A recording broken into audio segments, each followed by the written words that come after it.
Género y número son los accidentes de la frase nominal. Pero recuerda, es el nombre como palabra nuclear la que va a determinar cuáles son esos accidentes. El género en el español es masculino o femenino.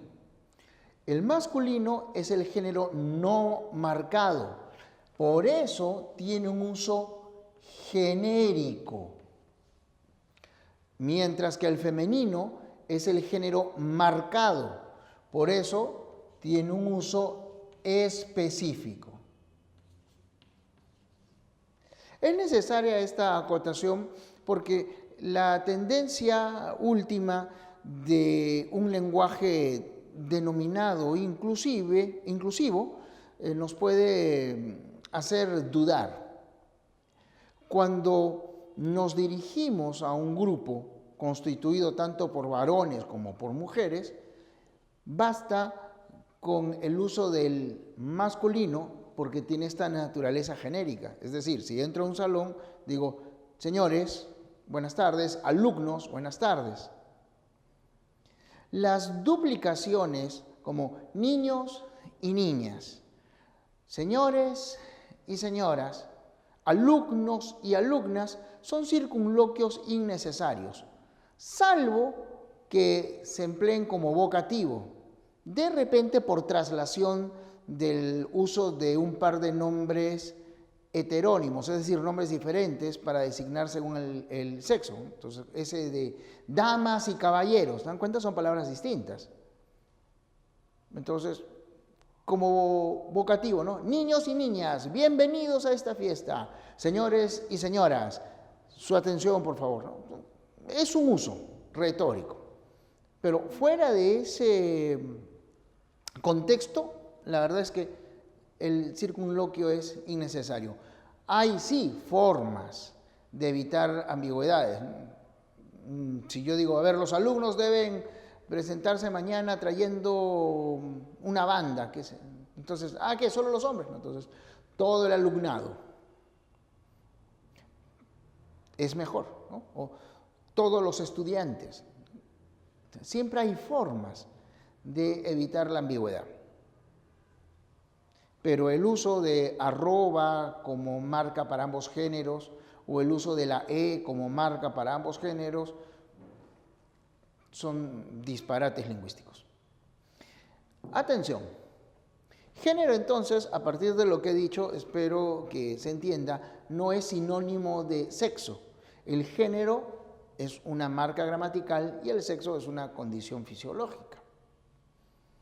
En el español, el género se puede establecer con tres procedimientos: el morfológico, el sintáctico y el léxico, también denominado semántico. En el género morfológico, que se establece por un morfema, nosotros podemos mostrar que existen nombres unigéneres y bigéneres. Los unigéneres son los que presentan solo un género. Siempre es el tren, el rubor, el deseo. Siempre es la emoción, la nata, la paz. Es decir, no existe una correspondencia del otro género. Siempre masculino, siempre femenino. Los bigéneres, en cambio, sí van a mostrar esta correspondencia. Entonces decimos abogado o abogada. ¿No? En las profesiones debe establecerse esa oposición, porque algunos dicen la médico, la ingeniero, y ese es un error. Es la médica, la abogada, así como dices la profesora, también la ingeniera, la bióloga, la química. Si se trata de una fémina que compone música, entonces es la música, la bombera. Puede admitirse también la pilota, ¿por qué no? A veces no es la marca distintiva OA, sino se puede indicar el masculino con una E, como en alcalde, y el femenino con esa. Entonces tenemos alcalde, sacerdote masculinos y los femeninos alcaldesa, sacerdotisa. En ocasiones el masculino no presenta la marca, por ejemplo, en zar, en león, pero en el femenino siempre estará presente. Entonces, el femenino de zar, zarina, así como el femenino de león es leona. De chofer tampoco aparece la marca de masculino, pero en el femenino sí, choferesa.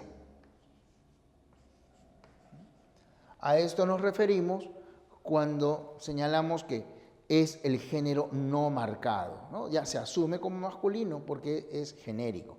En el femenino siempre debe estar la marca. Bueno, este es el procedimiento para establecer el género, ¿no?, morfológicamente. Este otro proceso se denomina género sintáctico porque es necesario el añadido de otras palabras, ¿no?, de unos modificadores. Los nombres epicenos son aquellos que morfológicamente tienen una sola forma. Siempre será el cachalote, siempre será el cóndor, así como siempre es la jirafa o la orca. Pero en estos casos puede haber individuos de sexo masculino y de sexo femenino. Por lo tanto, se añade macho o hembra. El cachalote macho, el cachalote hembra. La jirafa macho, la jirafa hembra.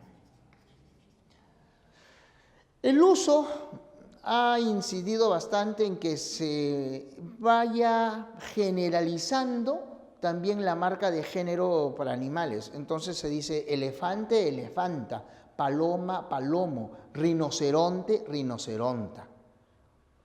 Y es posible que esa tendencia continúe. Mientras tanto, respetemos estos casos en los que debemos añadir otro término. Los comunes a dos son aquellos que tienen una forma única y que para marcar la distinción de género deben apelar al artículo.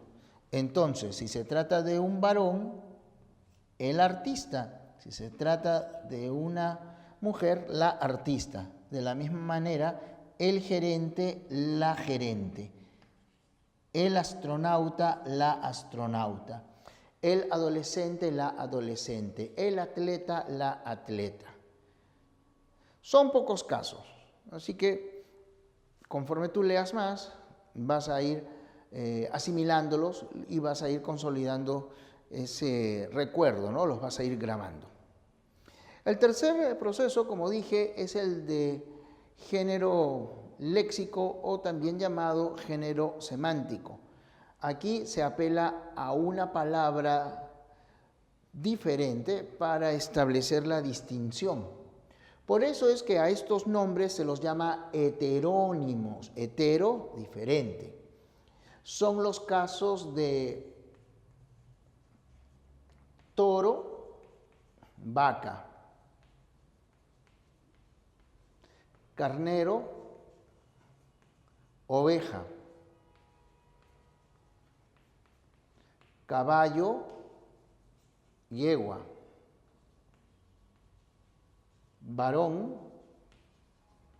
mujer, pero también puedes encontrar el uso varona. Es poco difundido, pero está presente.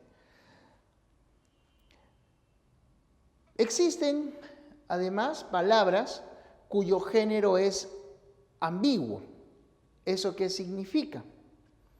Que estas palabras pueden admitir tanto el masculino como el femenino y el significado no cambia.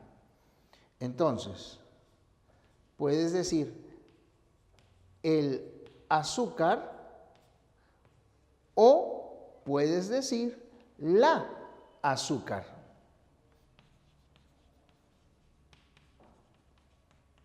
El mar o la mar. El margen o la margen, ¿no? Entonces, no va a cambiar el significado. No vayas a confundir, eso sí, estas palabras de género ambiguo con aquellas que son homónimas. ¿Esto qué significa? Que el cambio de género sí involucra un cambio de significado. Si tú dices el cura, entonces aludes al sacerdote. Pero si dices la cura, te refieres a la sanación. Si dices el pendiente, te refieres al arete, al zarcillo. Y si dices la pendiente, te refieres a un declive. El cometa es el astro, por ejemplo, el cometa Halley. Y la cometa es el juguete. El papa es el pontífice. En nuestra época, Francisco I. Y la papa es el tubérculo, la Solanum tuberosa. El delta es la desembocadura triangular de un río. Y la delta es la letra griega. El chinche es la tachuela, esa que tú utilizas, por ejemplo, en los periódicos murales. Y la chinche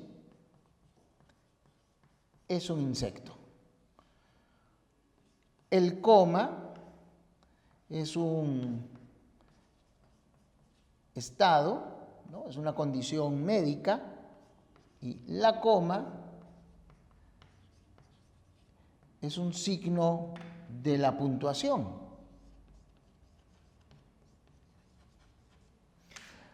Existen varias otras palabras, parte, corte, ¿no? En las que si no es claro al establecer el género, puedes entonces también crear una confusión en el significado. El número es el otro de los accidentes del sustantivo y por extensión de la frase nominal de la cual esta palabra es el núcleo. En el español se reconoce dos números, el singular que remite a un elemento y el plural que alude a dos o más elementos. ¿Cómo se establece la pluralización? Es decir, cómo un nombre en singular se vuelve plural. Si la terminación es en vocal átona o en las vocales abiertas tónicas, es muy fácil, solo se añade una S, como en osos, nieves, sofás, cafés, etc. Si el nombre termina en vocal débil tónica, entonces hay dos maneras, la popular y la culta. La forma popular significa añadir solo una S, pero hay unas palabras precisamente de origen popular que solo van a pluralizar con esta forma correspondiente. Así que siempre se dice pirulís, siempre gachís, siempre popurrís, tutús, vermús, menús, benjuís y champús. La forma culta, en cambio, es la que se establece con el añadido de es. Entonces, alelíes, maníes, cebúes, tabúes.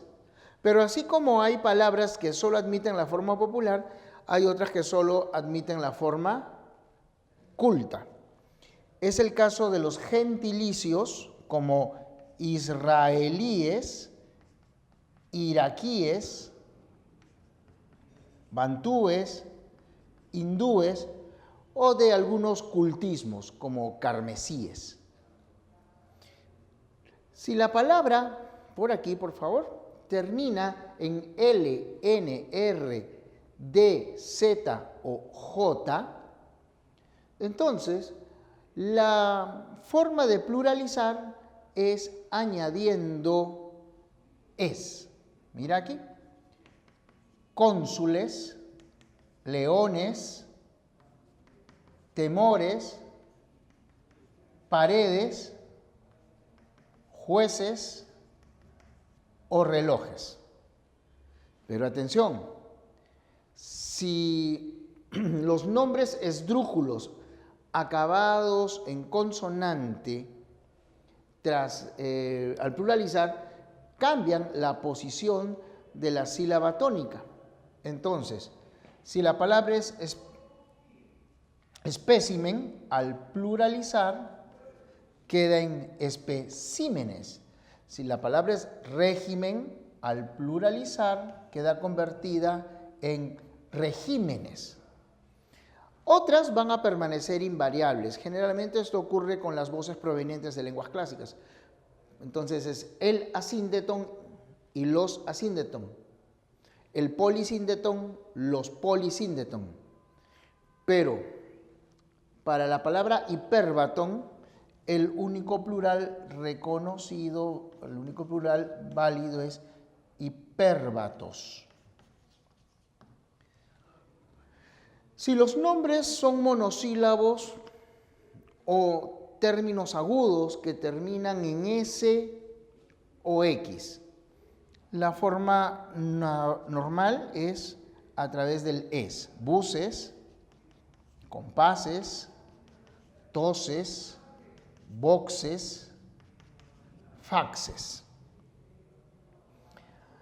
En el caso de los demás nombres, ¿no?, esos que terminan, esos que son graves o que son esdrújulos, las formas permanecen invariables. Esto significa que será el artículo, el término o la palabra con la cual se indique la pluralización. Así, la dosis, las dosis, la tesis, las tesis, el bíceps, los bíceps, etc. Si la palabra termina en Y o Y, hay que tener en cuenta la procedencia. Tratándose de palabras del español, se comporta la pluralización de la misma manera que cuando terminen otras consonantes, es decir, de ay, ayes, de buey, bueyes, de rey, reyes, etc. Cuando se trata de extranjerismos, aquí ocurre un cambio. Puesto que la Y solo va a indicar el sonido I al final de la palabra, no podemos simplemente añadir una S. Ocurre que esta Y ahora se representa, o el sonido I ya no se representa con Y, sino se representa con la I latina. Y recién ahí añadimos la S. Entonces, este es el procedimiento que se debe aplicar para los casos de derby, ¿no?, de body. En algunos casos las formas pueden ser un poquito cambiantes. Por ejemplo, en jersey, ahí está precedido de una vocal, ¿no es cierto? Entonces, pues solamente se añade la S después de cambiar la I, jerseys o jerseys. Luego, otro tipo de extranjerismos, los que vamos a ver aquí. Y esto incluye muchos términos de latín. Van a pluralizar solo con el añadido de la S. Por ejemplo, cómic, cómics, hábitat, hábitats, ¿no?, y puede ser también los hábitat. El caso de robot es robots, etc. Ahora, hay algunos extranjerismos que tienen una secuencia consonántica. Entonces, palabras como kibutz, ¿no?, va a permanecer invariable para no dar origen a una secuencia que es anómala, es extraña en el español. Cuando se trata de nombres compuestos, si el proceso ha sido yuxtaposición, como bocacalle, tío vivo, cara dura, no hay ningún problema, porque la nueva palabra se porta como una grafía simple, ¿no? Como una palabra simple, de un solo lexema. Entonces se dice tío vivos, cara duras, bocacalles. Pero si se trata de una composición impropia, o sea, composición sintáctica, nos origina una frase, lo que se realiza es una pluralización solo del primer término. Entonces, café teatro es cafés teatro, ciudad dormitorio, ciudades dormitorio, ciudad satélite, ciudades satélite, pez espada, peces espada. Recuerda que delante de la E ya no se coloca la Z, sino se representa con C, ¿no? Igual si este sonido se va a representar delante de la I, por eso taza se escribe con Z y tacita se escribe con C, ¿no? O sea, casi igual, peces espada. El caso de aquellos términos generalmente adjetivos que están unidos por guión, también se aplica la pluralización solo al final. Por ejemplo, conversaciones árabo-israelíes o consecuencias político-económicas, ¿ya? Solamente en el término final. Si tú conoces bien estas reglas, te va a ir bastante bien en tu redacción.